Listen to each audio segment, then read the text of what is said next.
Emergency! The crack has increased! Drone, activate transmat. Bring him before me!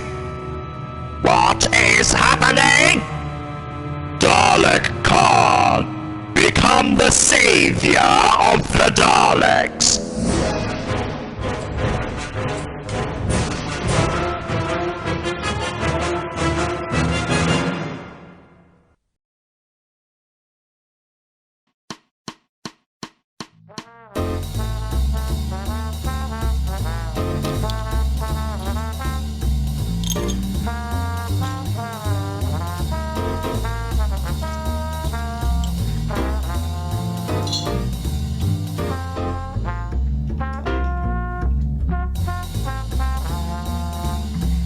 Gentlemen, the time has come once again to discuss things.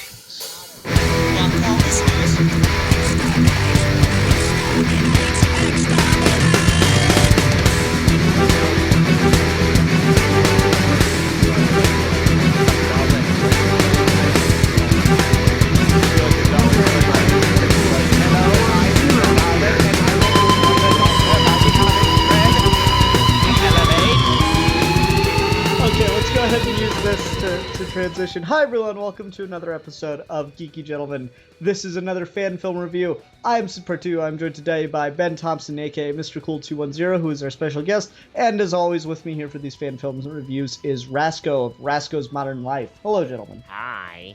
Hi. And before we get started, I just want to let everyone know, because I keep forgetting to make this announcement, but I'm going to be remembering now, I swear. You can now download episodes of Geeky Gentlemen, the audio only, and listen on the go. There's a link in the description. New episodes will be posted along with the YouTube videos.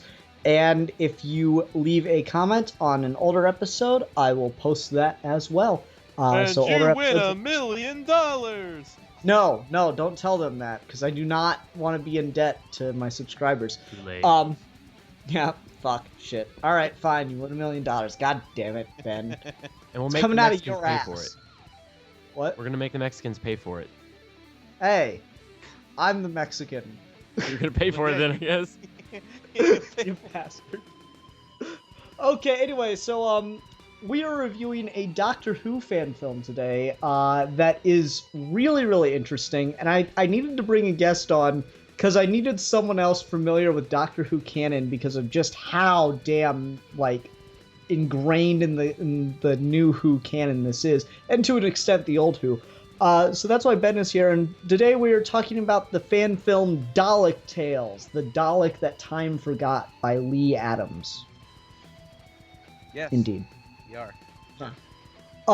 Okay, so let's, real quick, I'm a fairly big Doctor Who fan, not like huge though. Ben's pretty much that's one of your favorite franchises if I'm not mistaken. I'm pretty much a complete fanatic. If Spider-Man wasn't my favorite, then it would probably be Doctor Who. Yeah, and Rasco has never watched anything Doctor Who ever. I'm a Who noob. Yep, a hoobed. There's either Who noob, or you could go to the term that a lot of us Whovians hate called a dweek. One of those. Yeah. Okay, so this was an interesting thing to talk about. I sent Rasco 2 episodes, I told him about 2 episodes of Doctor Who that he could watch to just help give him some idea of what's going on here. Did you get a chance to watch those? Yep, I watched both of them. Oh, okay, cool. So the 2 episodes were just Dalek from season 1, even though that doesn't really have anything to do besides the Time War. With this fan film, it just gives you a really good sense of, like, what the Daleks are. Well, I mean, the Dalek in this could be that Dalek. No, it's not. It's not, actually. And then I also had him watch Victory of the Daleks, which this is, like, a direct sequel to. It's also a prequel to another episode, but... Yeah, it's like, my joke with reviewing Doctor Who comics recently has been, okay, so a nerd goes to hell, and he's begging the devil to give him any way to escape hell. The devil's like, oh, this will be really easy. Sure, here, come here. So he gives him a bunch of Doctor Who comics. He goes, just have to organize these comics and you know, free pass, go straight to heaven. And the nerd's like, oh, that'll be easy. Oh, wait, one thing. You need to organize them by continuity. Fuck! because there's so much time jumping. Oh man, it wouldn't work out. People have already tried doing that with the show itself, and Yeah. some It's great fucking- great men have died in that struggle. right.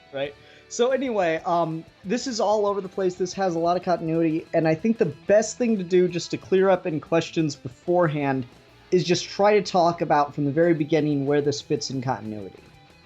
Yes. So, and that's the thing that I think makes it the most brilliant. So we're going to talk a little bit about Who continuity before we get into the fan film itself. All right, quick rundown. The Daleks were on a planet. They were a race separated from. They were born out of a mother race and split off into two things through genetic engineering. They became this weird mutated little thing that walks around in these robot bodies. They are the Doctor's biggest enemy. They became very isolated. They live on the planet Skaro. They're very genocidal. They're crazy. They believe that they are perfect and that everything that's not them must die. Their planet Skaro They're was basically space Nazis. There are so many space Nazis, though. Their planet Skaro was actually destroyed in an episode of Old Who by the 7th Doctor, but for some unexplained reason, it shows up again in the 1996 movie Doctor Who, which introduced the 8th Doctor. Well, that's the And big it thing shows- with this. Is Yeah. They like to remember some aspects of continuity No, and then no, just no, pretend like, others this is don't why- exist. No, this is why it works, though. Okay, because this is an important element. That's why I'm going that far back. So the planet was destroyed, but then it just showed up again in the 96 movie, and it showed up again in the New Who series like it was never destroyed. This, we get an explanation for why it was back, is because they brought it back. That's why the Dalek goes back in time and saves Skaro. That's what that weird device that did the blue wavy thing was for. And then we get to New Who, where we are told details vaguely for a couple seasons about a time war between the Time Lords, which is the Doctor's people, and the Daleks. And it's like this horrible tragedy, millions of races completely wiped out. And the Daleks are supposed to have been locked away in it. Through various episodes of New Who, there is a remnant of the old Daleks left called the Cult of Skaro. And in one episode of New Who, only one member of that little remnant survives, and it is Dalek Khan, Caan. Dalek Khan, one of the last times we see him is when he disappears, just does his emergency temporal shift, while the Doctor is giving him a really kick-ass lecture. Then the next time he shows up, he's crazy and has apparently brought the Daleks out of the Time War into the mainline universe, even though that shouldn't be possible. And it's just all kinds of shit, and he ends up killing all the Daleks and betraying them anyway. Then there's no Daleks for a long time until we get to Victory of the Daleks, which is the Matt Smith episode that you watched where the Daleks recreate themselves through that little thing that they find. You call that a long time, but that's only like one season, pretty much. Yeah, but still. And then you have the Daleks recreate themselves with the little egg thing or whatever it is that you see in Victory of the Daleks. And that's where this fits in. The Daleks, the new paradigm Daleks, the Mighty Morphin Power Daleks, take Dalek Khan from his emergency temporal shift in the Daleks Take Manhattan two-parter, and then send him back to Skaro to collect Dalek DNA so that they can create themselves, simultaneously saving the planet Skaro. And then once he gets back to them, then they send him back into the Time War, which is the thing that drives him crazy, in order to pull Davros and the rest of the Daleks out, which is where we get the two-parter where he's crazy from. So there's the continuity of this. Did I lose anybody? You probably Yes. lost Rasco. I am Yes. perfect. I figured all of that just from watching it, since I've seen all these episodes several times, so... Yeah. Well, that's why we have it's been. Really, Yes. yeah, it's really fucking confusing. Yeah, I am your Whovian encyclopedia for the evening. Yeah. It's really fucking confusing. So Rasco, where did I lose you? Everywhere. I think you lost him on a planet called Skaro. That's probably where you lost him. You lost me at every word that you've said. Like, but I don't know. Well, that's kind of the problem with a fan film like this. You kind of have to know Doctor Who to fully get it. No, yeah. I think that this is going to be a case very similar to the Transformers G1 fan film that we reviewed, where, like, I will not have a lot to say about this, and it will mainly be you two. Yeah, and that's... I figured about as much because I knew this was just drowned in continuity, and that's part of what makes it brilliant, is it fixes a plot hole. And... I just didn't know... See, I didn't just... I was just surprised at where it went, because the whole thing with it being... I had forgotten that was Dalek Khan, that goes crazy. So when they did the thing at the end with with him going crazy and like seeing the future and all that, I'm like, oh shit, he's that Dalek, and I'm like, ooh, this is interesting. Yeah, it's really, really fascinating how they tie it all together, and that's the part that I really like about it. Okay, so let's talk about something that's not continuity related, just real quick. Rasco, what besides the story that probably didn't make any goddamn sense to you did you like about this, or not like? Well, I don't really like a whole lot about it, but that's mainly just because it's really annoying to listen to them talk. Like, yeah, it got a bit irritating for me too, but that's just how the Daleks. That's how they work. You can't really have just like, hello there, I'm a Dalek. No, yeah, it's so funny because when I watched those 2 episodes that you sent me, I was watching them and I was just like, God, how fucking annoying it would be to just like watch a show centered around these just a bunch of Daleks just going around their like daily life on like it's like I was like, oh god, that would be the most annoying shit ever. And then when I clicked on this, I would like and to it's buy that, some I'm like, are you fucking kidding me? This is the thing that I was horrified it would be. No, but yeah, the way you describe that Rasco, like whole day-to-day life thing, it almost just makes me imagine like, many years before the war on Skaro, it's like a Dalek, like a fucking Dalek supermarket. Hello, I would like to buy some groceries, please. No, like I imagine like Full House or like The Office, but like replace every character with a Dalek. It's just so annoying. Yeah, like the voices do really great on the ear, but that's part of the intent with Daleks just in general, and the guy does a great job of capturing the sound of them. Well, because normally the thing is with Daleks is they're all done by one guy in the actual show, although I'm just imagining like a sitcom with Daleks. I'm trying to think of like a good one. What would be like one with a good like fucking catchphrase. Dinner with the Daleks. Signed. I'm trying to think of full Daleks. I'm just imagining. How rude. Yeah, so like I can't blame you for that. I watched this twice just for this episode, and yeah, the voices do get really annoying, so I can't blame you for being like mortified that they did that, but at the same time, it's just such a clever thing, and we've never gotten in Doctor Who just a whole thing focused on the Daleks, no Doctor at all. Well, and I thought that was kind of a neat idea. He does sort of cameo. Well, sort of, but like, the 8th Doctor has a vocal cameo. Yeah, it's so short though, it doesn't even matter. Like, he has 2 vocal cameos and it still doesn't count. And 1 visual cameo, because apparently people count stock footage as cameos and with like this show because they're stupid. Yeah, like that. Fair enough. Yeah, I mean, like, the Doctor shows up in it, but he's not at all a part of it, really. He's just kind of there incidentally. And I really like that about it. I thought it was just a really clever idea to show an entire thing of Daleks and to do it as, frankly, as well as he does. Well, it's like my only real issue with the movie, and it's not even really like a real problem because I know it's just a budgetary thing, is that the animation's just really, really stiff. And I know they're Daleks, but it was just kind of a thing of I wish it was a teeny bit more fluid than it was.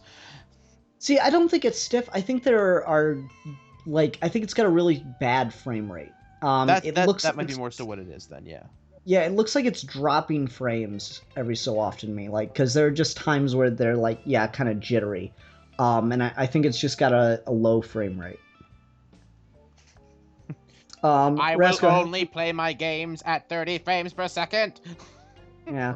Rasko, how'd you like the animation though? I thought that, so like I know nothing about this type of like what it takes to create this. So I'm assuming that this was probably like a lot of hard work to make. I don't know that. So I commend them for that. I think it looks fine for what it is, just because it's all Daleks, just because it's all a bunch of them. So like it works. It would be really weird if there's like some horribly animated CG character that like was a human. That would be really weird.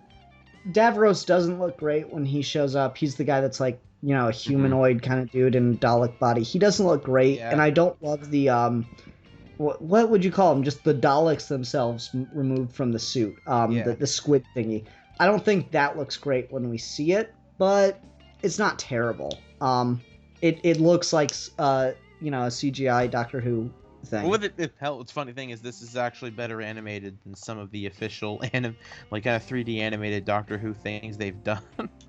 Yeah, they did that Dreamland 2-part thing that was like the Doctor in 50s America, and it looked with David Tennant, and it was bad. Yeah, it looked awful. No, this looks a lot better than that.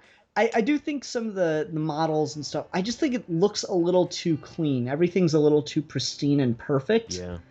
And I think that makes it look a little less, quote-unquote, real than it otherwise would. Yeah. Everything's just a little too polished, and just some, you know, honestly, just some bumps and some scuffs would have helped to make it look a little better. Yeah. Just, you know, add some, like, cum on their bodies, you know, just, you know, throw a little bit of detail in there with that.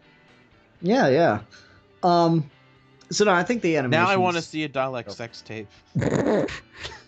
No, you really don't. Daleks. Daleks. Oh yes, do it, baby. Yes. Fuck my pussy. No, they all have this. They all have the same voice, and they have like the weird plunger thing on it instead. Oh my god.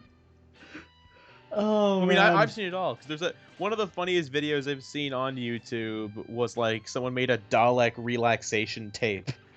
Oh yeah, I remember that. Yeah, it's like just calming music. You are now relaxed, calm, relaxed. I thought the to get back to the voice work though, I thought the way that they got the voices, like you can tell when Daleks are just being Daleks, and then when they're pissed off, like when the white Dalek is all like comply over and over again, it's just like it's really fucking annoyed. I like the voice acting is really good in this. Oh yeah, fantastic. I think the voice acting might actually be better than the animation. Oh, yeah. My only problem, I guess, with the voice acting is when Davros and the Doctor are talking in that last little bit. They're a little bit too quiet compared to everything else. Well, yeah, because the whole time you're hearing Daleks scream at the top of their lungs. Yeah. By the way, that's one thing. You better go back into editing this, and you better make all of the times I'm speaking Dalek. Like, you better put a filter over that. No, I'm not fucking doing that. The most irritating thing to listen to ever. Do an entire podcast in Dalek. God. I would totally be down for that. That would be horrible. No. Welcome to the Dalek podcast. Today, we will discuss destroying the Doctor. God. Just like last time, and the time before that, and all 3,900 consecutive times. This episode is sponsored by Dalek Crate. Oh god, this is gonna get really annoying. I'm sorry, people. Like, it's really fun for us talking about it. For people listening to it, I don't imagine they're enjoying it very much. Well, if they're a fan of Doctor Who, they'll get the jokes and they'll laugh. Yeah. Anyway. Okay, so the animation and stuff. I think the most brilliant thing about it, though, is the story and how it makes all the continuity work. Yeah, I agree with that. So Rasko, even though I am willing to bet like 90% of it flew over your head, even watching Victory of the Daleks, did the story work for you on any level? I'd argue you'd have to watch the two-parter it sets up more so to get a fuller experience out of it than Victory of the Daleks. I'll be honest, and this is completely this is 100% subjective. Like, I'm not even trying to be objective when I say this. Out of all the fan films we watched, this was honestly the hardest one for me to watch, just because of what it is. That doesn't mean it's bad. I'm just putting it how it is. Like, this was the hardest thing for me to watch ever. Because of how, like, mired in continuity and the fact that it's, like, the most annoying, grating voice ever, Yeah, right? it's just a myriad of horrible conditions for someone like me watching this. But I can understand how a Doctor Who fan would like this. I could understand. That's why you have to cram watching all 8 seasons in 1 week before we watch this, Rascal. Yeah, you're right. I should have just dedicated my life to that, but I'm sorry. I've been watching Orange is the New Black on Netflix, so... Oh, what a waste. Well, then when you're done Orange is the New Black, get to Doctor Who, damn it. Wait. You watched Orange is the New Black? It's really good. How can you hate on it, Ian? What? No, I just don't care for it. Oh, fuck you, then. Like, it's not bad. I just, like, God, I don't know what this show wants itself to be. I guess I'll just, as a quick 2-second pitch, Rasco, if you like sci-fi, you'll probably like Doctor Who. That's all I can really say about that. Like, Rasco, did you like the 2 episodes of Doctor Who you watched? No, yeah, I was glad that I watched those episodes. Like, I was like, oh, I could see the appeal of this show. Yeah, and so, like, that's the problem, is I probably... Like, that's why I hesitated picking this for as long as I have, because it is incredibly mired in continuity, and the fact that they're Daleks, it is annoying. It is hard to listen to them talk, and it's only Daleks for, like, 20 minutes. So that doesn't make it easy, but at the same time, man, it's just such a great fucking idea from a Doctor Who fan's perspective. Plus, it's an excuse to watch episodes again, which was fine for me. That's why I said yes to it.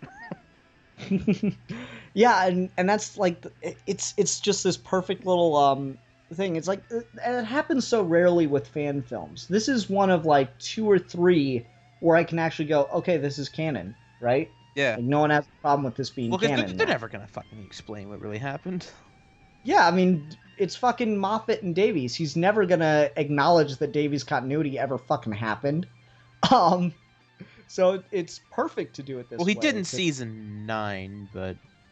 I'm waiting for him to contradict it again. It's like, oh no, it happened, just not really. That's what Moffat does to Davies' canon. So just to see something that, in my mind at least, perfectly blended the two, made them both better. And as a fan work, that's what I really like about it. It is 100% a fan work, a fan effort. Oh yeah, and it works perfectly. It's not just a fan effort where it's like one of those things where like, oh, here's a neat idea and it'll just basically be like a scene that doesn't really make sense in any other wider context. I watched a fan film like that this weekend. It totally functions as like something that if you have watched through not only New Who but Old Who, it functions fantastic. Well, that was one thing when they go back. Before the Time War, I like that small touch that it's black and white when they go back there. I'm not sure how I felt about that one, because like at first I think, okay, it's just black and white because he had to use stock footage for Skaro because he didn't feel like redesigning the city. And then I was like, I liked it being black and white because it's like, oh, it's a little reference to the fact that the first Doctor Who story with the Daleks was also black and white, because that's where he goes back to, isn't he? He goes back to like just before the first story happened with like back in 1963. Yeah, and like the thing I wonder about is it's been a while since I've watched the Peter Cushing movies, but I wonder why, like, if they showed the city of Skaro in color in those. They don't, because that would have been slightly less jarring. They don't. Okay. With the only kind of real other kind of problem I have with the film, and it's only a small thing, you say it fixes a lot of, like, you know, some big plot holes, and it does, but it also kind of opens one too. Which is? If the Daleks have the ability to send other Daleks back in time, why don't they send them back, like, constantly? Why don't they pull a Terminator and send a bunch of Daleks back to kill the Doctor when he's vulnerable? Well, I mean, it's one of those things where, like, they have the opportunity to send one back to the Time War, but look at the cost. It goes crazy. And if they like the Daleks have been jumping around in time forever, as far as the like New Who is concerned. Well, yeah, so the Time War, but they've never. If they have this time travel technology, you think they'd be like, "Oh, hey, the Doctor's just sitting down in some old hotel thing, haha!" And then like they just spring like 1,000 Daleks just like right in front of him and just give him like no time to react and just shoot him. Well, I mean that's the problem, like anyway, as is with Doctor Who now. Like, why haven't like if the Daleks have had time travel since the Time War, why haven't they done it already? That's true, yeah. Like, it's not a problem exclusive to this fan film. It is totally a problem with just Doctor Who in general. Well, not even why don't they just go back in time and blast him? Just at any point, why don't they just shoot him? Why? I don't know. Yeah, I mean that's just a problem with the show in general. It has nothing to do with this fan film. Well, I guess it's not something I guess it wasn't something that I had remembered a lot lately because they haven't really time traveled very often in the show. They haven't done it, I think, in the Moffat era, really, except for, like, Victory of the Daleks. They haven't done it since then, pretty much. You know, especially for a while that they forgot who the Doctor was, so... Yeah, and so it's just one of those things where, like, the Doctor... Like, the Daleks have the ability to time travel, it's just not something they do as much, I guess. Yeah, they... Why don't we shoot the Doctor? Because that would make too much sense. We like the... No, no. That's one thing they do in the fan film, which I thought was really funny. It was like, you must listen to us. Why? Don't ask questions. Yeah. It was kind of neat too to see the like old school Daleks. Like, you know, he clearly didn't just take one model and then change the color texture on it. He had the new Daleks, he had the old classic Who Daleks, then they had the Davies era Dalek in there too. That was really cool to see those all come together. Yeah, it was very nice to see all of them, because I really liked the way the Davies Daleks were designed. Yeah, they just look so much more metal. Those things are just terrifying. The way you described that, I know you probably meant like more like actual like regular metal, but it's only like no, I meant exactly what you thought. They look so much more metal. Pretty much. No, like they're so much more badass. There's like that episode with the space station at the end of series 1 where like you see the one Dalek like floating outside the window in the vacuum of space, and like you just see the lights buzz on its head and you know it's saying exterminate even though you can't hear it. And just those things are so much cooler than anything Davies has done with them. Well, I mean, the Daleks is sort of a thing, if you can't really make them look... I mean, and Rasco, you could probably attribute to this. There really isn't any way you could make the Daleks look too intimidating with that design. No, yeah, it's the stupidest fucking looking thing I've ever seen in my life. But I kind of like it. And that's what makes them terrifying, right? I kind of like it. Like, the appeal has grown on me that they are so stupid looking. That adds to the appeal. Oh, I mean, I'm sure when you were watching Dalek and like they get to the staircase, you had the same reaction that everyone does, like, "Oh yeah, that is fucking stupid. It can't get up some stairs. Oh shit." Elevate. Well, that's kind of. Well, it's like that was kind of the thing with it. It's like because of their design, you let your guard down a bit. It's like, oh, they look stupid, and then they fucking kill you because they're pretty much driving a badly designed tank. Yeah, and like one of the things I really liked about the fan film and just how it kind of gets the Davies era in a way I don't think Moffat ever did. So there's that episode Dalek where it's like, oh, the fucking plunger or whatever. That's the dumbest part. And then they make it terrifying when it just like sucks that guy's face into it. Mm-hmm. And then you see like how the plunger functions as kind of like just an all-purpose utensil, like when it puts it over the computer keyboard and everything. And then this, like, it does some of that with the plunger, but it also like shows that they have things that they can use to switch that out. And the plunger is just kind of like their all-purpose because they have that like machine that like it sticks its plunger into and then it comes out with like a needle for extractions. Yeah. I thought that was really clever. Little detail that they threw in there. I just realized how shitty of a job it would be in like the actual show to like, hey, what role are you playing? I'm playing the Doctor. What are you playing? A Dalek. They just are like sitting. It's actually apparently really hard to pilot those things around for what it's worth. Yeah. And then there'd be times where you're just sitting there and just occasionally moving the eye socket just left and right a little bit, then up and down. Yeah. But that's the thing. I watched a bunch of different Doctor Who themed episodes to get ready for this. I watched the ones you told me to watch, like Victory of the Daleks and Stolen Earth, and I also watched Dalek. I watched the Daleks Manhattan two-parter, and I also watched the Peter Cushing movie again. Oh, well then. That last one was a mistake. Yeah, usually. We did a Geeky Gentleman on those for those that want to check that out.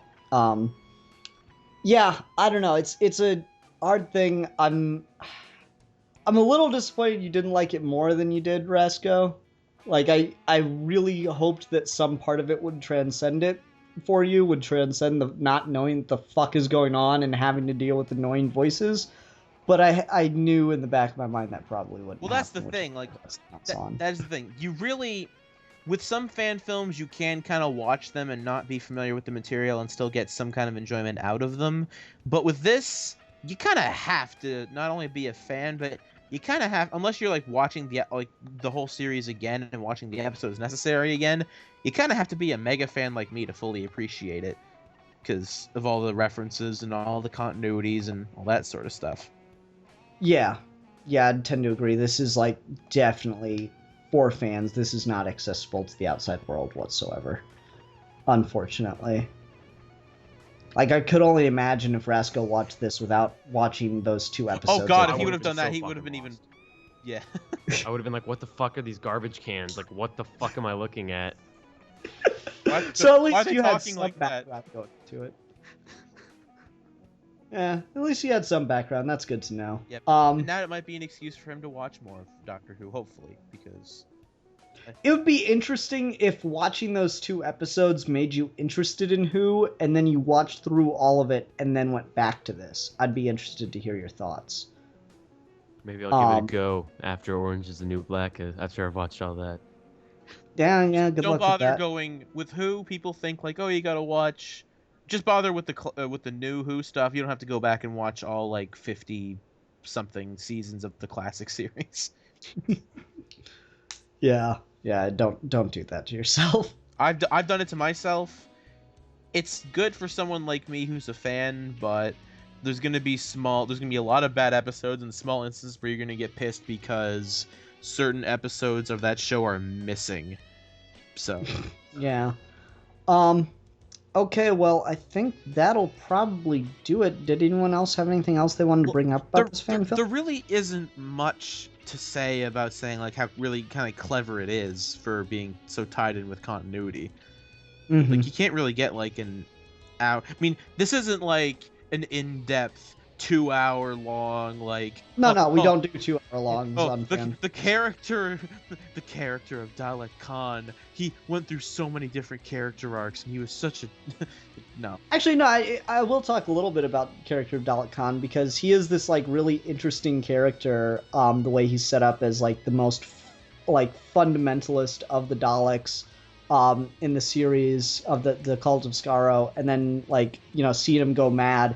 It was kind of interesting to see him betray the Daleks, and this is an interesting way to see how that gets set up. How he goes, oh, well, I get to be, the Jesus of the Daleks, and that'll be my purpose. And then to see him go mad and see the scope of time itself, and then that's the reason that he decides that the Daleks need to be destroyed was really cool to me.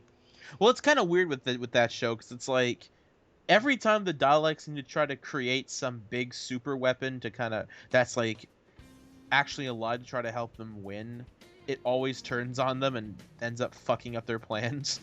Because the same exact thing happens in Daleks in Manhattan.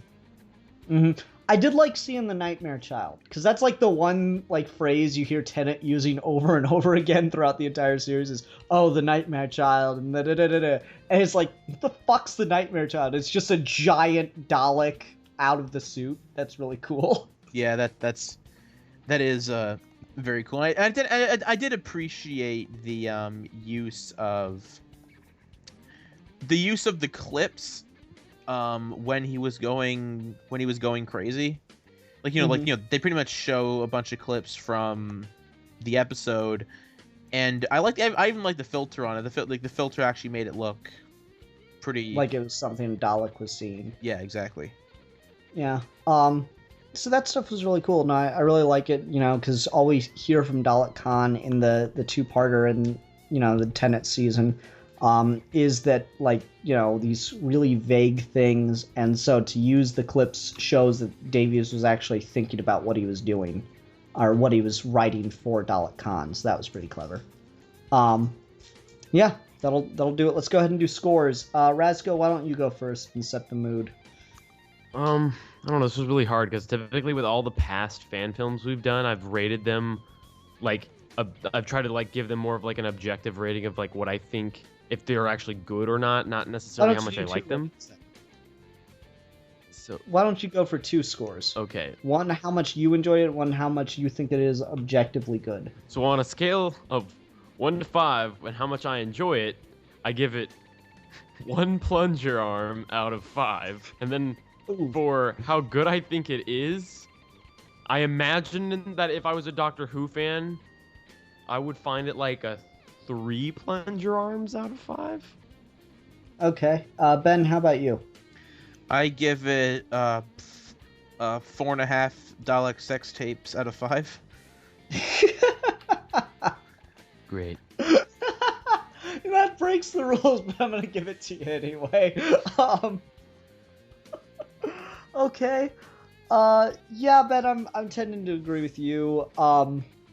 I think it is a bit better than a 3. Well, because it's just sort of a thing of, if you don't, I enjoyed it more because I didn't as soon as I go, the Dalek the Time Forgot, I'm like, okay, what is this? Is it going to be? I thought it was going to be some.